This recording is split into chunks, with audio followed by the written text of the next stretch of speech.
that comes under Ministry of Defense, Government of India.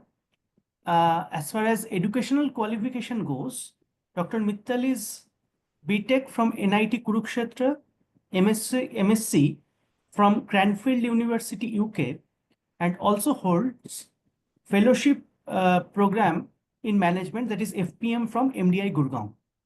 Now, today's topic is navigating the FPM journey, reflections and insights.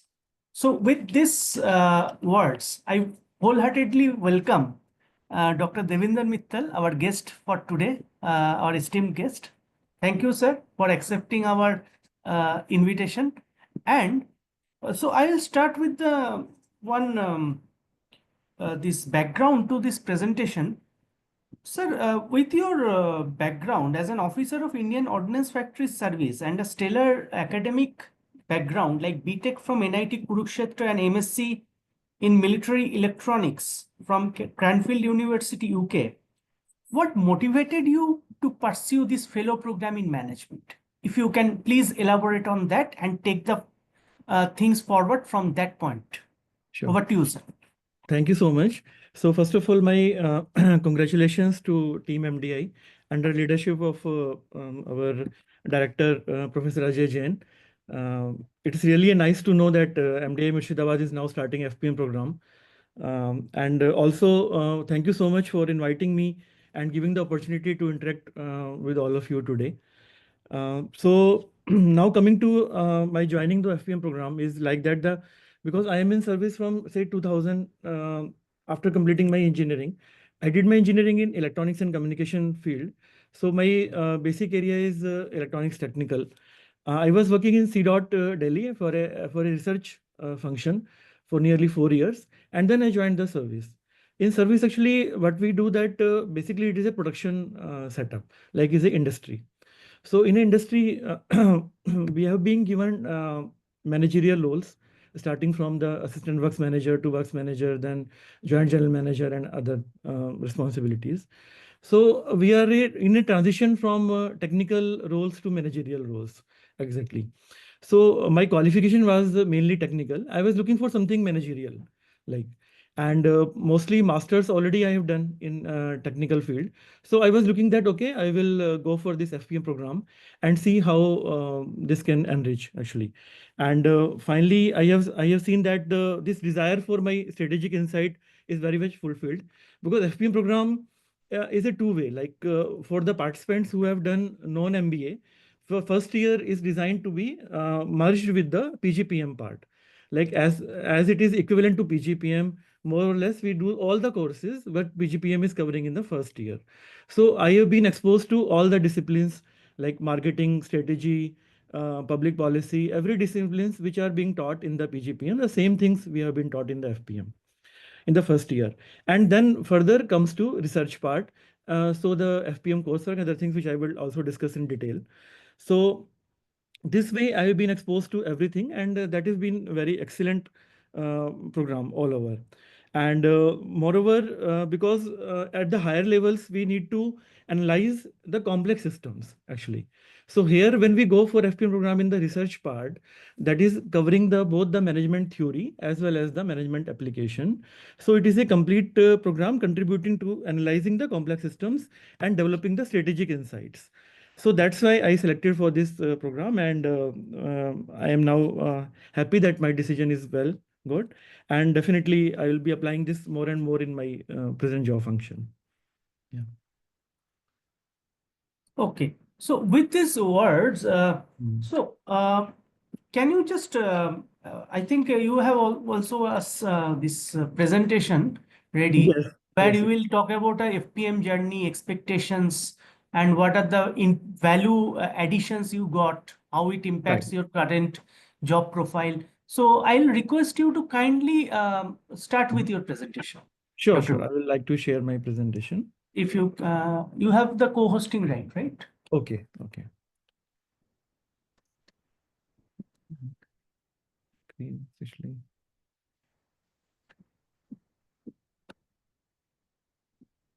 This somehow this screen sharing is not coming with me. Actually, it is going to screen and then layouts. Is it possible to share from your side, Professor? Yeah, definitely. Yeah, Yeah. I'll share it. Just a moment. Sure, please.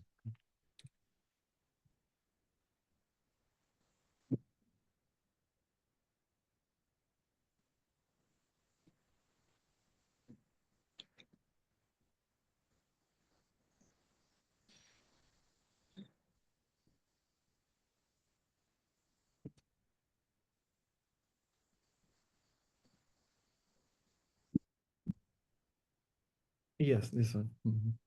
It has come, right? Yeah, Yeah. sure. Um, so we can go in. Yeah, sure. So I will just like to discuss my FEM journey.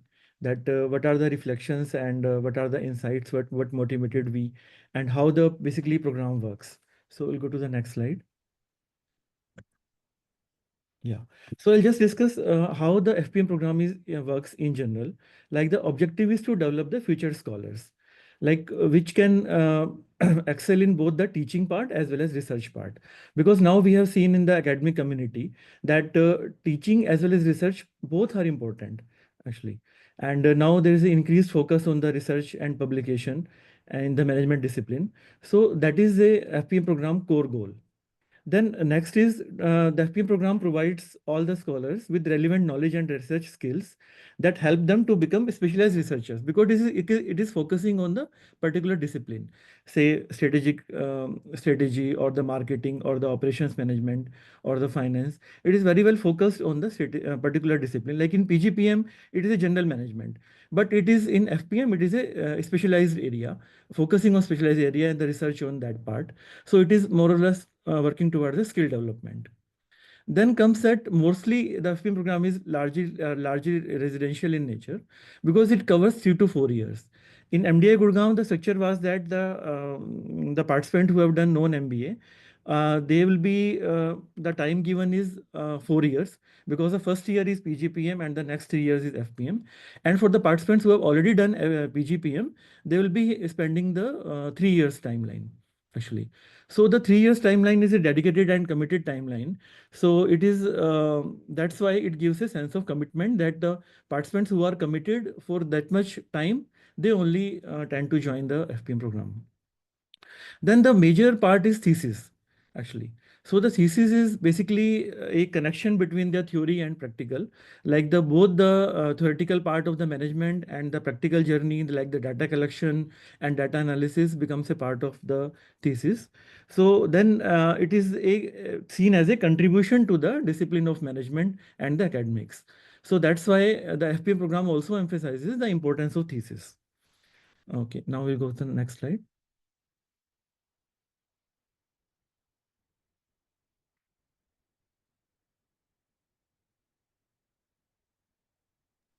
Yeah, slide is not changing. Um, Okay, maybe we have to reshare. Like, Uh, and stop, do the stop share and okay.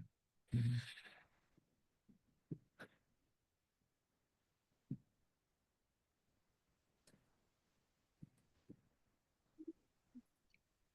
Vivek sir, it will be better option if we give the access to the sir to the for sharing the access is already given. Yeah, but actually access is there, but I don't know in my side, uh, it is not getting. IT person is there can help them. Okay, no, no worry, no worry. It is a short presentation only. We'll go through. Okay, okay, And sure. then again, we will have discussion. Thank you, sir. Yeah, sure. Yeah. So coming to the FPM learning goals, the major learning goals are the knowledge creation because again, I told that we are talking about the thesis here and the research papers here. So that is the knowledge creation part. Then the research competencies in the FPM program throughout the journey, we will be having a number of courses that also I will discuss. So that is the courses that develop the research competencies in the scholars and then the teaching ability because for the teaching ability also we have the teaching assignments as well as the connection with our guide who are regularly monitoring our teaching abilities. So that is the three major parts are knowledge creation, research part and the teaching part. Okay, so we'll go to the next slide. Oh, again it is the same issue is coming.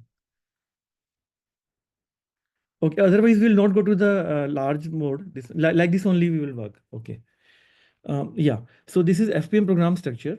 FPM program structure means the first phase is the coursework phase and the comprehensive research examination, evaluation phase. So this is, I'm talking about the 3-year phase. Before that, 1 year is for PGPM. It is a general same thing as the PGPM first year is doing. So I have not listed here. This is the FPM coursework. FPM coursework, and then after at the end of coursework, there is a comprehensive research exam evaluation or the examination. And then once the comprehensive CR is cleared, then comes the phase 2. Phase 2 is mainly the thesis part.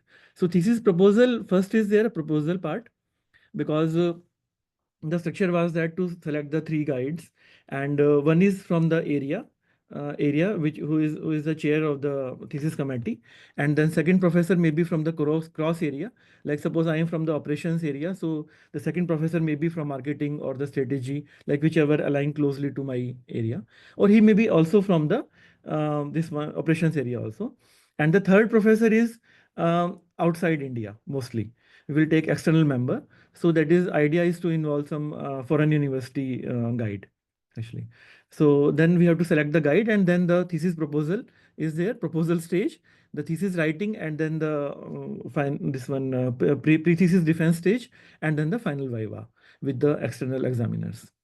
Then the coursework is constituting the 3 levels courses, like general core courses, area core courses, and the elective courses.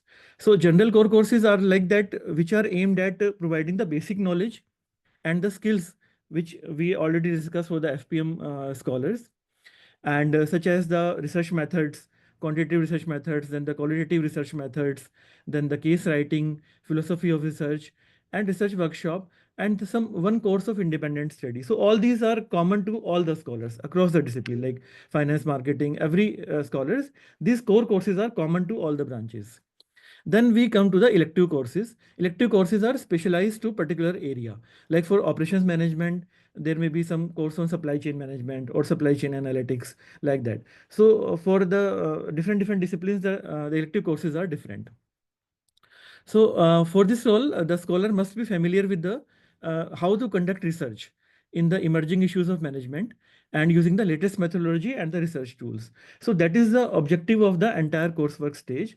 That's because they are coming from the already previous knowledge of management execution. So they will move now more towards the research part. So next slide. So now to combine this in a summary, that FPM consists of the coursework, PGPM and the FPM.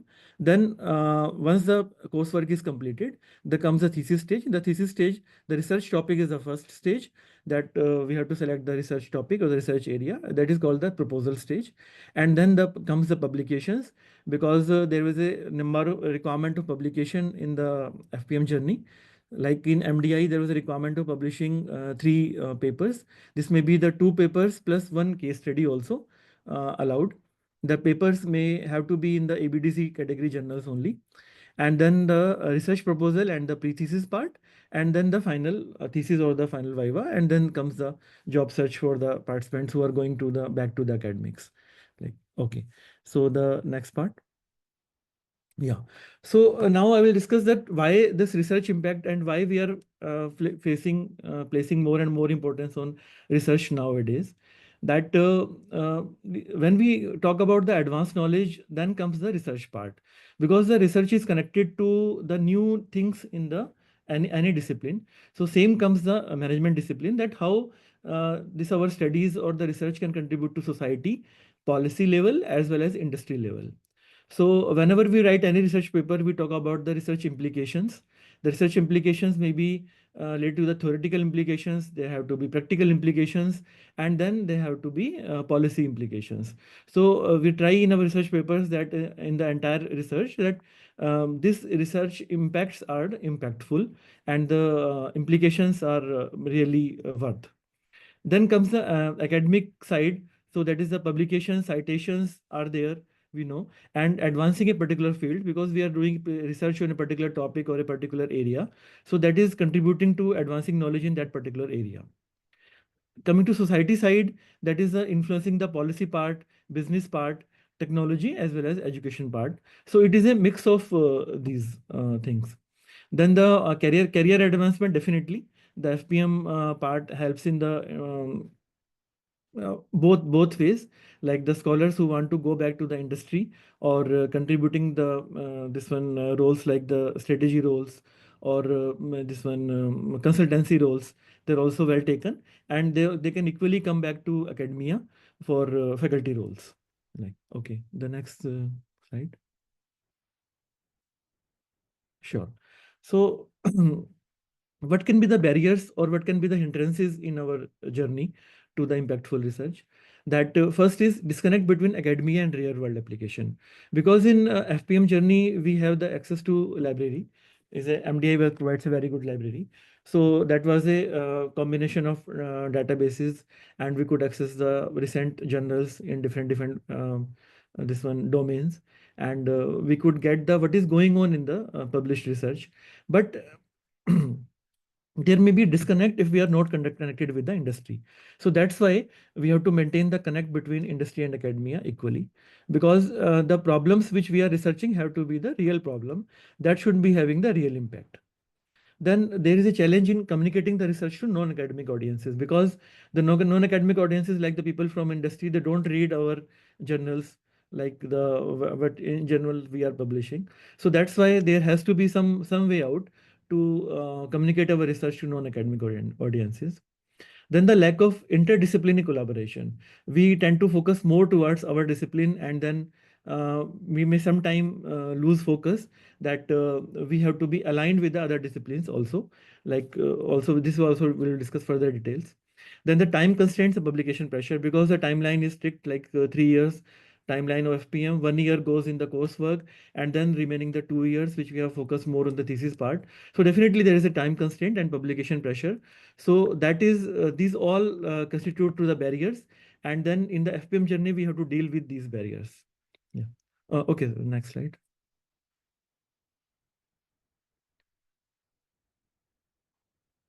Yeah.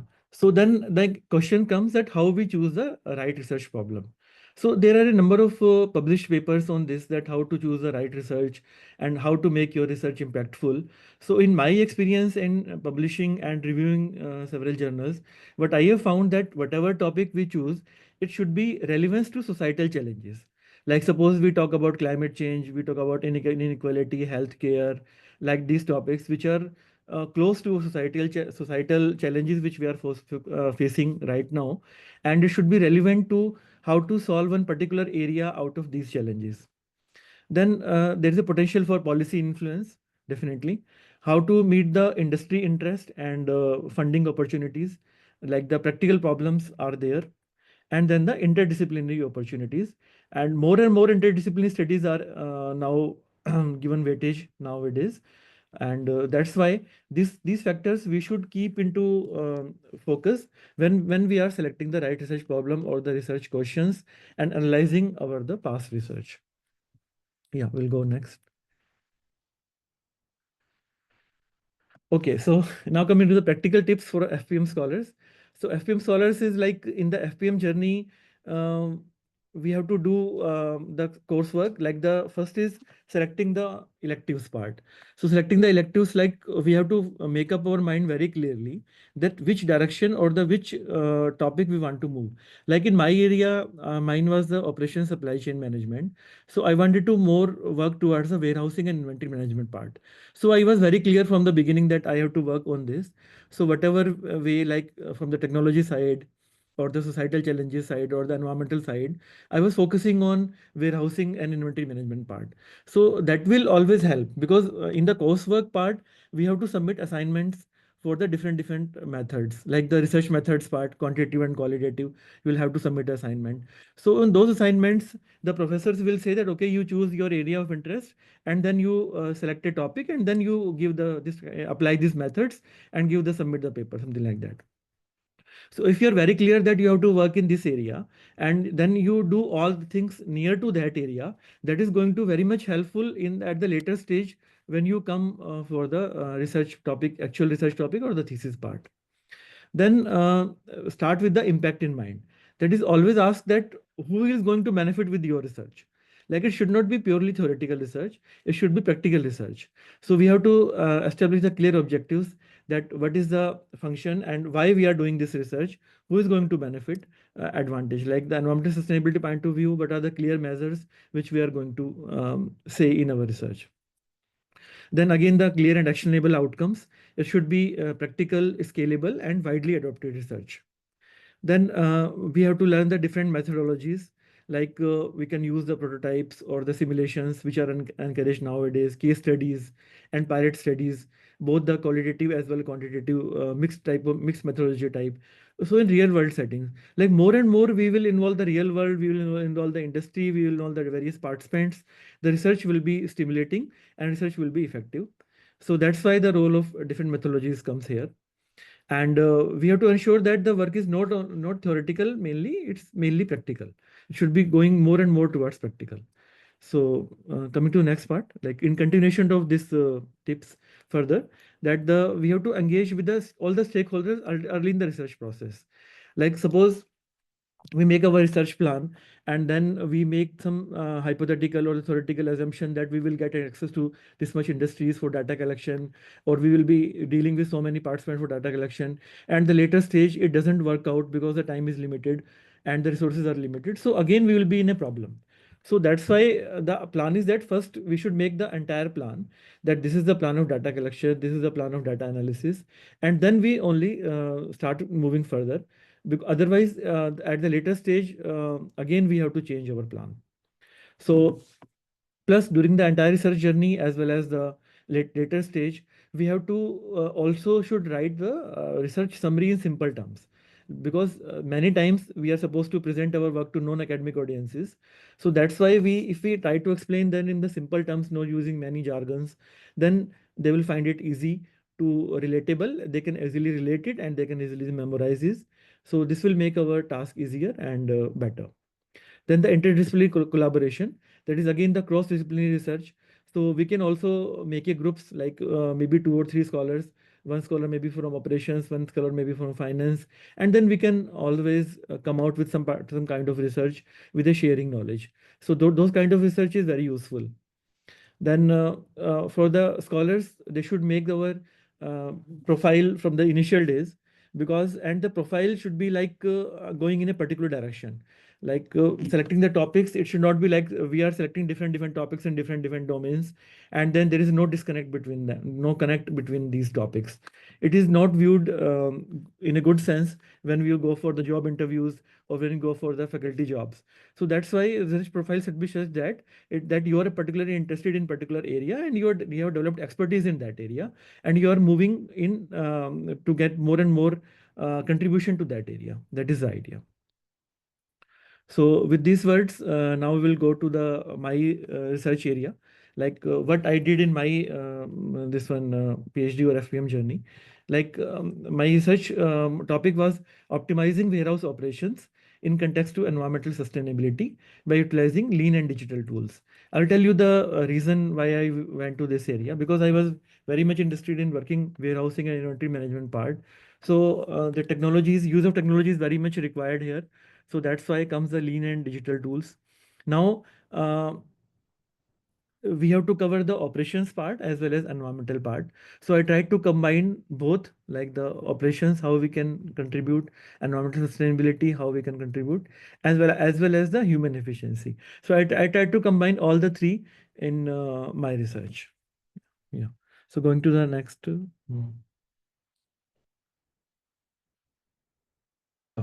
So this is the broad research methodology which I used in my research, because this will I listed here because this will give you a brief idea that how a research paper or the research project will go.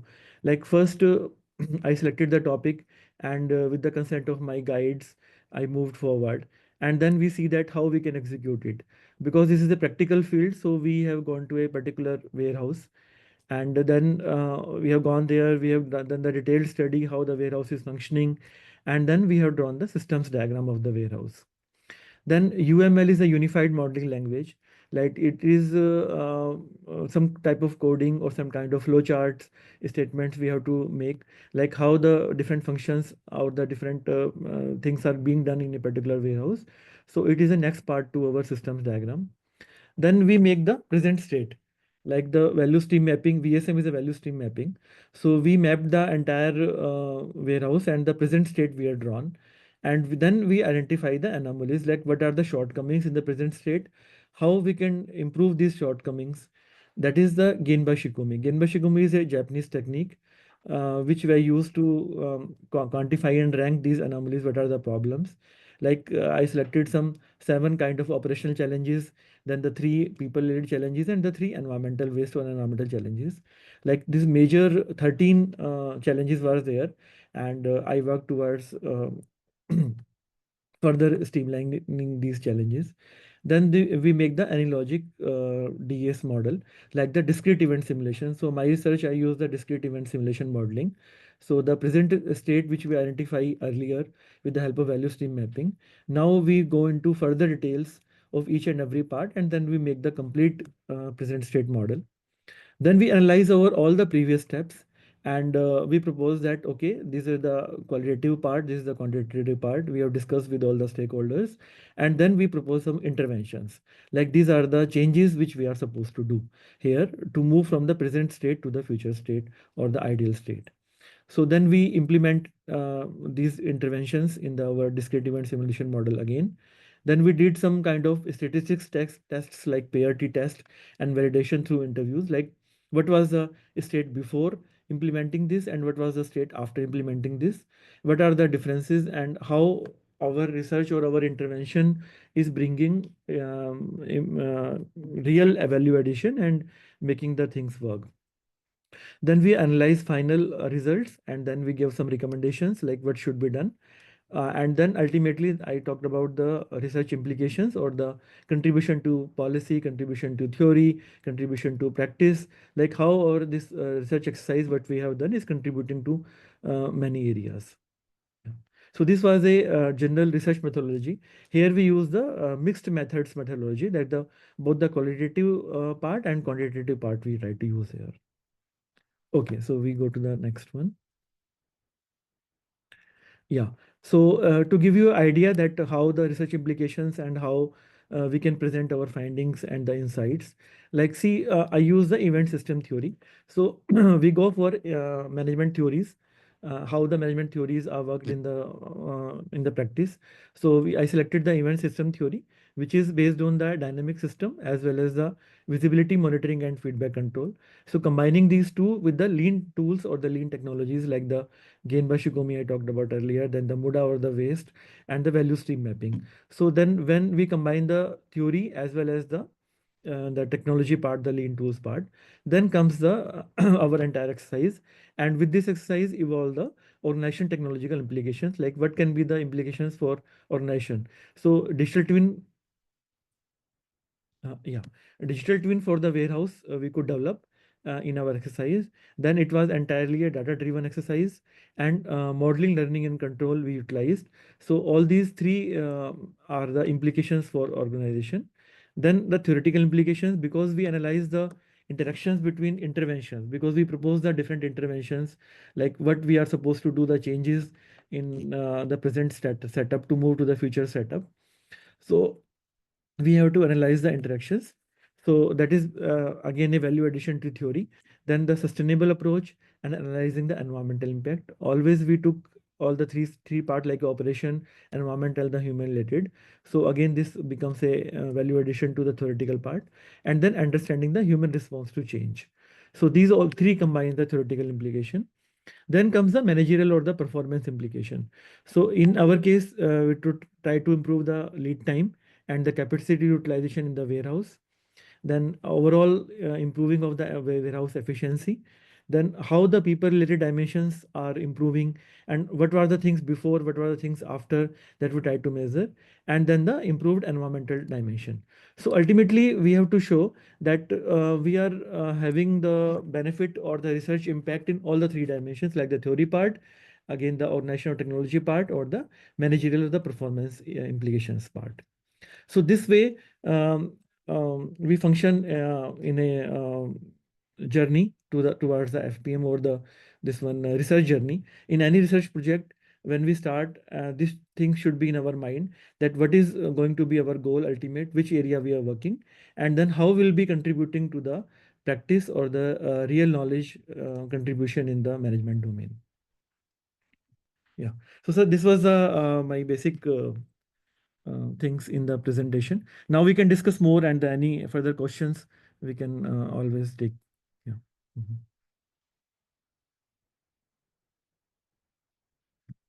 Yes, thank you, Dr. Mittal, for a very good, enriching presentation. And now, Mhm. so I have few questions. For example, you have published quite a few papers Yes, yes. during your journey in your FPM during your FPM journey. Can you elaborate a bit on that?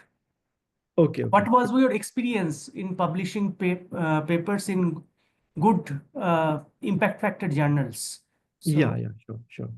So here I would like to give more contribution to my guide, Professor Rajesh Kumar Singh, actually in MDI Gurgaon. He is from the operations and supply chain area. And from the very beginning, from start of the program, I was fortunate to be connected with him. And all the courses, research courses which I took are, we were having a single aim that this should be publishable, actually. Whatever assignments we do should be taken to that level of publication. So that's why we started working from the day one on this part. Here in the publication journey, the most important is to choose the right topic, actually. So for my case, I was clear that I have to work on something like warehousing, inventory management. And then with the discussion with my professor, we came out that, okay, we will focus more on the suppose technology part. So then we took this IoT, AI, blockchain, this type of technologies, like how we can utilize this type of technologies in the warehousing and inventory management part, and how they can be useful for improving the environmental sustainability part also. So like the selection of the topic comes first, and then next comes the methodologies, the research methodologies which we are aiming, because the research methodologies has to be like effective as well as impactful, as well as where the data collection is possible. We are not taking such things where data collection is not possible, because the main challenge comes while we go for collecting data, while we go for discussion with the participants, we go to the industry, we approach them for data collection, there comes a real challenge. So that's why these are the things which we learn slowly in the journey.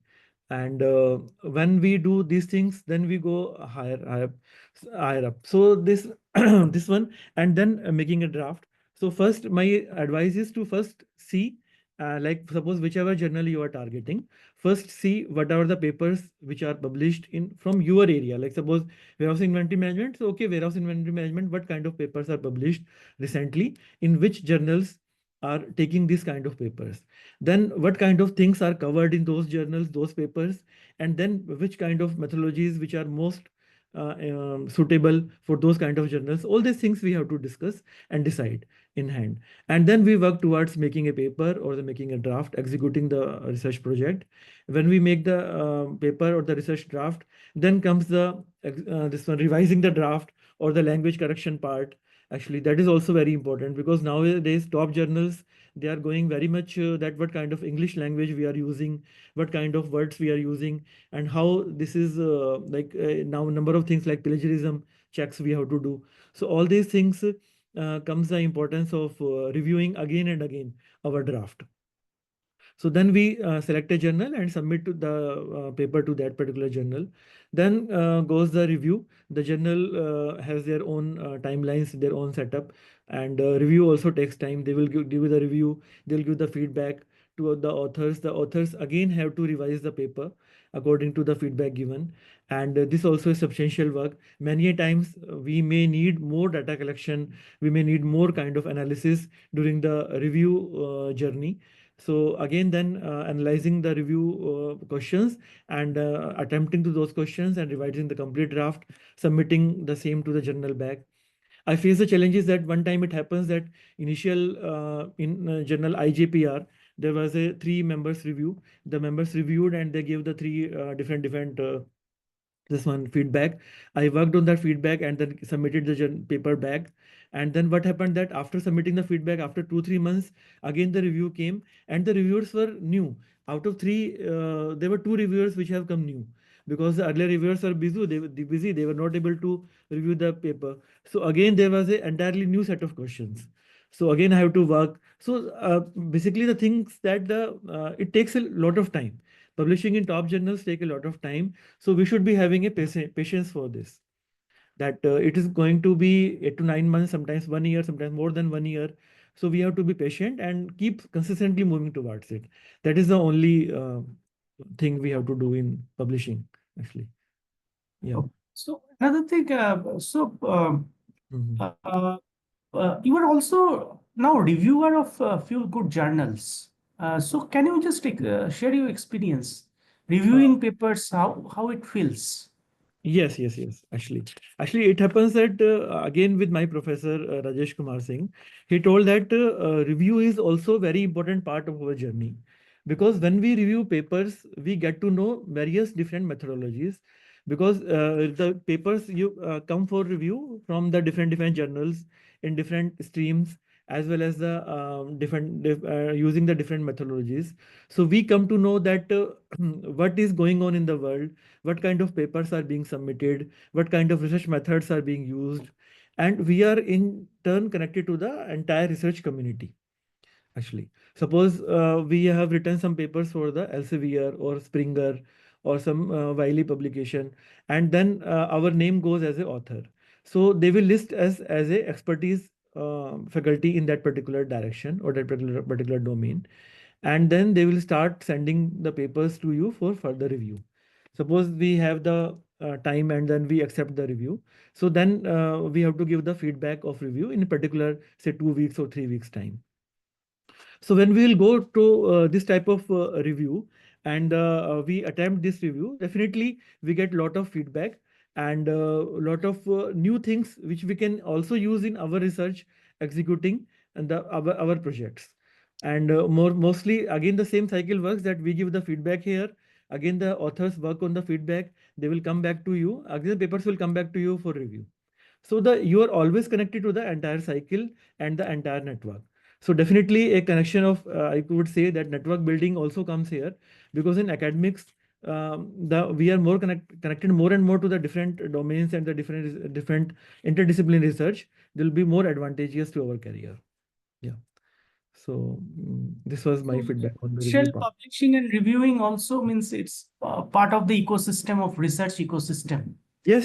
Very much. Very as much. you rightly said. So Yeah. that enriches, so that FPM journey get enriched by this Yes. publishing as well as reviewing of papers. Exactly. Also, if you can elaborate a bit, because quite a few would-be FPM scholars are also have joined us. So, what is your experience? You have published cases with Richard Ivy, Yeah. right? Ivy Business. So, Yes. what is your experience on that? So, can you Sure. just Yeah, definitely. So for the case studies part, I would say that my contribution, this one goes to our Professor Josna Bhatnagar in MDI.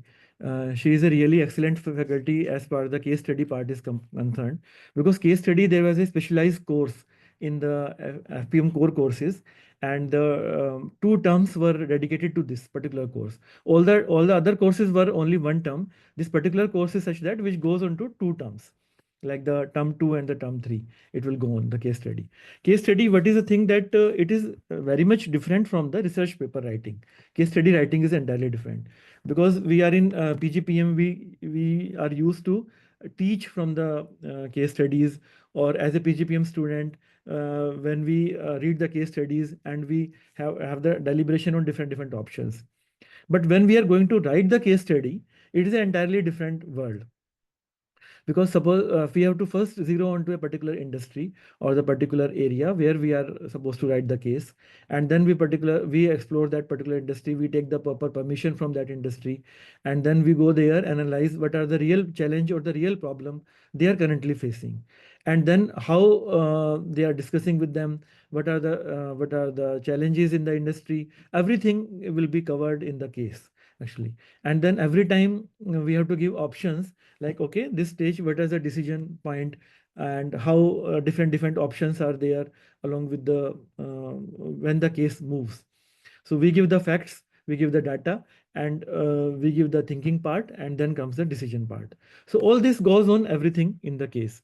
So writing case study is a challenge, and it is a different, definitely a different art. So once we are ready with the case draft, then again we submit to Ivy or the Harvard for this case study publication.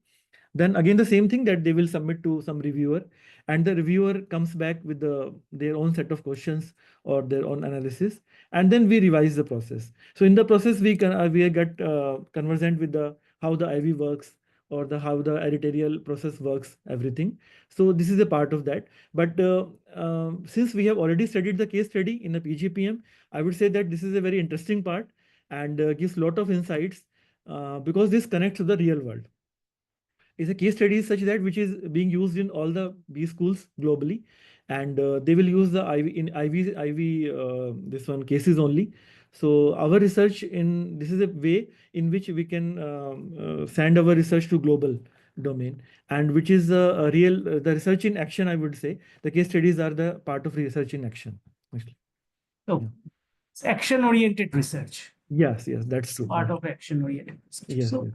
nice to hear that FPM journey also enriched you in Yes. writing cases, not only writing research papers. Yes, Then, yes. Dr. Mittal, can you elaborate on, say, you are a seasoned professional, right? Mhm. Mid-career professional. So, what is how this now you are now joined back industry post FPM. Yes. So, how this FPM journey actually is helping in your current job profile or policy making? How it is influencing? Yeah. So actually, this one I told you that FPM journey, we do the thesis part. And in the thesis part, we combine the research methodologies, different research methodologies. So basically, we work on a complex problem, and we break it down to the smaller set of problems, and then we challenge, we solve each and each problem subsequently and move towards solving the bigger challenge. Here in the industry also it works like same. Suppose we have a task of producing some particular quantity, or the designing some new products. So here also we have a complex task, and we should approach in a systematic manner with the going on data collection and data analysis. So I would say that whatever things I have learned, like the research methodologies, qualitative methodology, quantitative methodology, how we deal with the human participants, how we collect data, and then how we analyze those data. This is very much applicable in the higher management role, or the strategy roles, or the decision making roles. So I found this very useful when I go here, come back to my job, and try to implement those learnings. So definitely, if we see as a system, overall as a complex system, these things are much more useful, and I can very much appreciate that the whole idea of FPM. Yeah. Mhm. Nice to hear that. So, what will be your final advice to, say, professionals who want to take this plunge in their research journey? So what is your final advice, and how to have work-life balance as well? Yeah. Sure. It is definitely a long commitment that over 3 or 4 years. It's not easy to spend so much time for this one. Education journey after completing the graduation or the post graduation actually. So first, whoever is going to be a part of the FPM journey, they have to be very much committed and disciplined, that we have to go in this direction and we have to complete this task. When you make up, I would advise that when you make up this, then only you should apply for FPM, number one. And then number two is this one, that FPM is a learning as well as the skill enhancement. So because it is being ready for the roles of consultancy, we will be ready for the roles of faculty, and it is definitely a career enhancement and the skill enhancement part. So coming to the because you are writing case studies, you are writing research papers, so your research is going to a global level. So definitely this is going to a much more impactful, whether in whatever area you decide to go later. Like suppose you want to become a faculty, you want to go to the consultancy, or you want to take the industry roles, everywhere it will be beneficial. And only thing you have to be more focused in your FPM journey is that your research should be connected to the industry. Like it should not be theoretical. It should be practical. It should be having the practical relevance, and more you will be connected to the industry. More and more confidence you will gain, and the better outcome will come. I will say like this actually. Then coming to the work-life balance is that the I choose this particularly I choose this yoga and meditation part because this very well suited to our thing that every day when you do the yoga and meditation in the morning, your mind is fresh, and with a fresh approach, you start the day. And because it is a lot of challenging journey, and a lot of new things will come to you, the things which you have not done in past. Earlier, whatever courses or whatever education you have taken is a time bound. Like, okay, this is the exam, we give the exam and it's over. But it's not like that. It is a practical and theoretical combined. The thesis is your own journey. It's your independent thesis. It's nowhere connected with the other people. It's on your journey, your own thesis, your own research. So ultimately, the time stamps and the time milestones you have to set you on your own. So that's why it's very much important that you maintain your work life as well as your personal life both here actually. Yeah. As you said rightly that because it's not a very time bound, or it's like Yes. unlike other educational processes where you Yeah. prepare for an exam and you take that Yes. exam. It Yes. is a unstructured, and you really don't know when, at what juncture it will complete. Because I That have is seen how yes, because I have seen many participants who started journey and they lose out in between because of what is the thing that our professors like our chair, guide chair, as well as the external member, they're also busy in their own academic community and they have their many tasks to do. So it is we cannot say that they will keep on guiding you every time. You have to take initiative actually. FPM scholars have to take initiative. You have to come up with the proposals. You have to come up with the suggestions. You have to go there and meet your guide regularly, and then only some outcome will come. If you suggest that okay, they will only guide and you will not work, it will not move like that actually. it's Yeah. right. Mhm. So that is where the you can say meditation and work-life balance to Yes. cope up with the stress. Definitely. Uh, because Definitely. we fear the unknown, right? And here That's true. factors that are unknown are many. Yes. It's Yes. not a very structured thing, right? Because Right. if you are doing your MBA, your peers may be earning very well in the industry. And after doing MBA, you are coming here, and the fellowship given is okay. This is much better nowadays, which is given earlier. So at least you are able to sustain yourself, but it is not very high amount also. So that's why it's only enough to sustain yourself actually. So that's why you should not compare with your peers who are in the industry. That you take more this as an investment part, and move on with your passion like more as compared to the this one earning part as such. Yeah. Mhm. Nicely said. So with these words, now we open this forum for other participants if they have any query. So Sure. in general, with FPM as a course, but not specific to maybe MDI Murshidabad's FPM, but FPM as a course, so Mhm. that if any query is there. Yes, So, Mr. forum is Souvik, open. can I go, please? Yes, I have a please. question. Hello? Yeah, Professor Yogita, please. Please. Yes, yes. Please. Thank you so much. So I was wondering what sort of role did your committee play in your success? Yeah, I told you that from the very beginning, we have the FPM coursework, we have the core courses and the elective courses. So the core courses are general courses like the research methodologies, case study, like this type of courses, which are common to all the branches. And the elective courses are particularly specific to your area. So in our committee, thesis committee, we have the committee chairman, which is area specific. And the other member is maybe from the other interdisciplinary area. And the third member is the external member. So the main guide is our area chair actually. Area faculty or the area chair is the main guide. So I would suggest that from the initial, if we are clear that this particular professor we are going to take as a area guide, then we can mutually discuss our interests actually, which direction we want to work, and then during the coursework stage itself, scholars should target for the publication, and their thesis part, if it is very clear from the initial stages itself that this direction we are going to do, then it is going to much more and more easier. The role of guide here is to basically first select the topic, carefully, because the scholars are new. They do not know which is publishable, which is not publishable, how much time they have to devote in particular data collection or the data thing. So that's why here comes the role of professor. Like my professor very much guided that, okay, we are going to target this journal, we are going to publish here, you give me the draft paper, and then I will be reviewing this. Because the scholars are new, they don't know how to review a paper or how to make a paper at all initially. So they have to be guided step by step. Here comes the role of guide, actually. Mhm. Okay. So, so it was very interesting to note that you worked with both Dr. Bhatnagar and then Yes, yes. Professor. So Rajesh, two yeah. different professors, two different writing styles, two different thought processes even. So Yes. how did that work out? Yeah, because actually for the case study, I worked with Professor Josna Bhatnagar.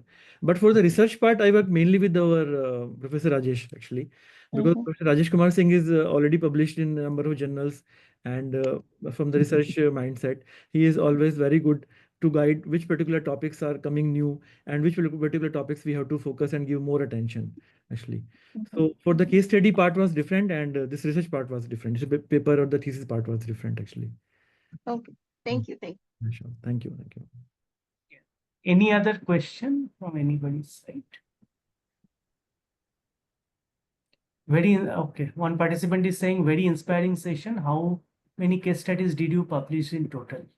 Okay, I could publish only one case study because the time is very limited, and one case study itself is a large task, because case study took me much more than research papers. Actually, it took me around 2.5 years to publish.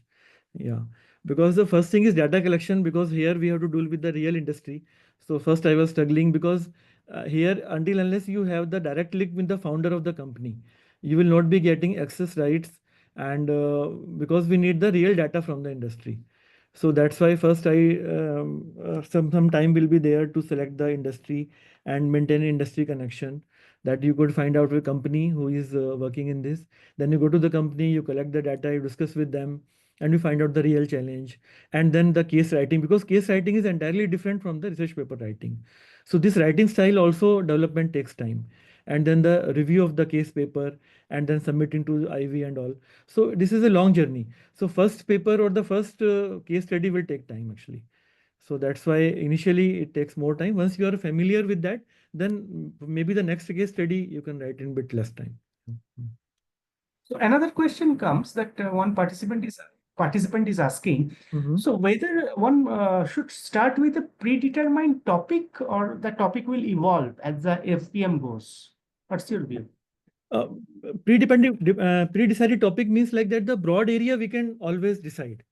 Like in my case, I was clear that I have to do in warehouse management, I have to do something like inventory management, increasing the efficiency. This was clear. But how I will do, which technologies I will use, which methodology I will follow, this was not clear. So when you search, because the initial keywords or the initial things are clear, then you go to the data. First, you will go to the research databases like Scopus and other data, Web of Science, other databases. Then you start searching those topics. Then some papers will emerge from those topics. Then you start reading those papers. Then after that, you will come to know, okay, this is particularly happening in this particular area, because our research has to be novel, our research has to be impactful, so that the research questions will also emerge from that. That okay, this much has been done till now, this much already discussed in the research. We'll not do that part. We will do something new. Then comes the industry part, that what are the papers being done, circulated, what are the things being coming in the industry magazines. Then you discuss with your industry peers what kind of things are going on in that particular industry. And then we go zero onto a particular problem, because this research question setting or the research problem determination is a major part in the research exercise. So we cannot determine from the start that this particular topic we are going to take. It will evolve only as you move to the journey. Yeah. Mhm. So yeah, that is my experience was also, if I can share that, Yes. when a research scholar is joining, they may not be in a position True. well equipped to zero in on one topic. They may have Hmm. idea of a broad area, but Yes. over the journey it evolves around the doctoral committee as well as the guide discussion with them Yes. and peer group also. So it Yeah. evolves around with that. Yeah. Yes. Because Any other question? Can we? Anybody wants to ask any other question? Yeah, Dr. Devinder, good evening. Yeah, good evening. Good evening, Dr. Gupta. And I am Vineet. Yeah. So, what is, like, say you were working with a corporate. Okay. So, what is the kind of transition or mindset shift that you experience while moving from a sort of corporate job and, like, say, purely into academic research? And did you ever find that your real world experience conflicted with the theories that you were studying in your research? If it was the case, then how did you deal with that? No, this conflicting of theory with the research I could not find. Like theory with the practice I could not find actually, because in my research I was working in my job I'm working mainly in the production setup. Like it is an industry, and then we have to produce different things for our users or the services. So mainly the production setup, we work more towards the efficiency part, how we can make the output more efficient with the use of less manpower or the less resources, how to optimize the use of resources and all. So this is I found very much relevant to the theories which we have studied in our operations management or the supply chain management part. We can very well utilize those theories in the practice here. And definitely I find the role of education in the job. Like suppose we are learning this lean methodologies, or we are learning the use of value stream mapping and all. So these are very much practical tools which we can utilize in the industry, and with the help of these tools we can analyze the present state of conditions, and then we can determine which way to move, like what are the, with the help of data analysis we have to move further, and then we have to achieve the desired outcomes. So I could not find any disconnect, but in fact I find the theory is a value addition to the practice, like that actually. Yeah.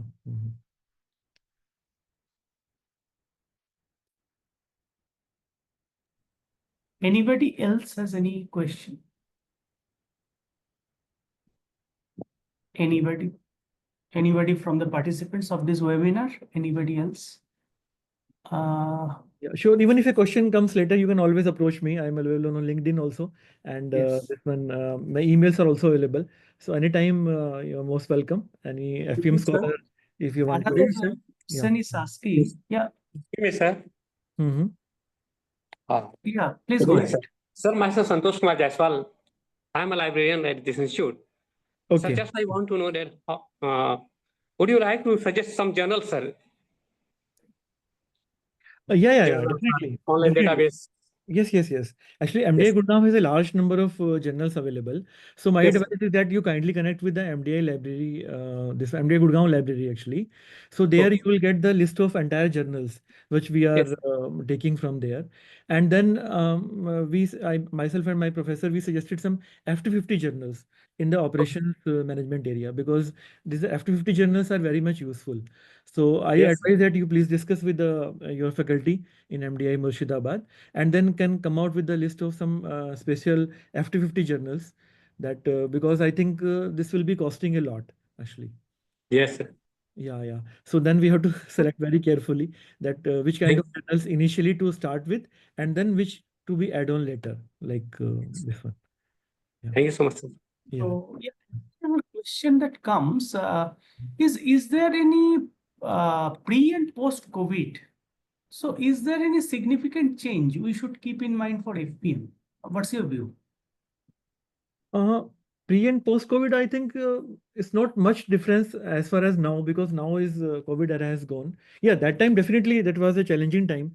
COVID time was a challenging time, and we had the online classes and we had the online assignments, and definitely with the help of that experience only now we are able to connect online. That is definitely a gain because of that. But as far as other things are concerned, the things are pretty same. I could not find much difference.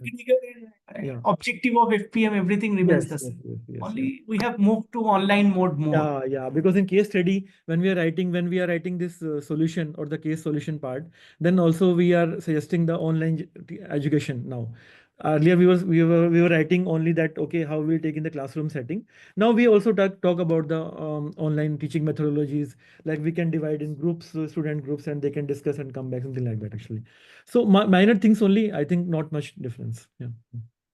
The mode of delivery may have changed, but Yeah, that's all. academic rigor and other things remains. Yes, that's right. So, yeah. So, any other question from anybody's side? Any relevant question? Otherwise, okay. Sir, hello, sir. Yes, please.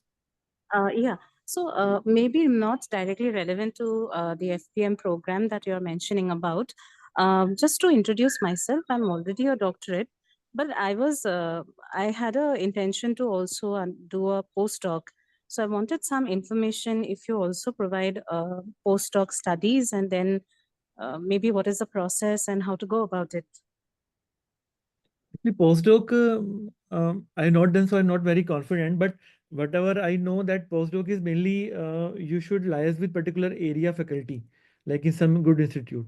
Like and mainly like suppose you are interested in India, then India which kind of B schools you are interested, and particular professors you may approach them directly for that postdoc work, because it may be related to a particular projects also in the postdoc. So Right. So yes, yes. maybe do you Hmm. suggest that I approach faculty members from my area in your institute and kind of work on that?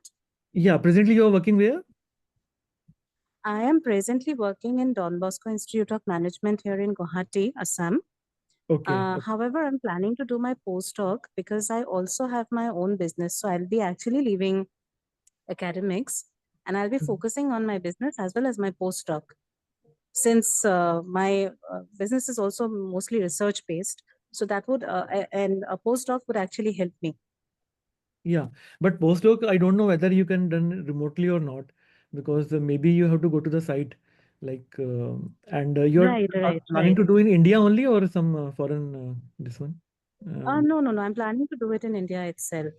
Okay, okay, sure. So first, I would advise that you please zero into a particular area. Like suppose if you want to come to Sure. Calcutta, then I am Calcutta or whatever area, whatever B school you suggest. And then from your area, you can approach the faculties directly, and that you're interested in a postdoc work. And then based on your previous experiences, previous publications and all, and whatever the assignments the faculty have as of now, then I think, you can discuss, because it will be a postdoc is like, I think, not very regular, so it has to be discussed with the faculty, and Yes, then yeah, you have to. yes. So maybe, sir, you suggest I approach faculty members from your institution as well, in addition to the MDI other Gurgaon. management. You're, Yes, you're from which area? I am basically from HR area. HR area. However, Okay, I'm okay. currently like HR domain research I'm doing, but I'm also interested in sustainability research. So after Correct. PhD, So that is what I'm doing.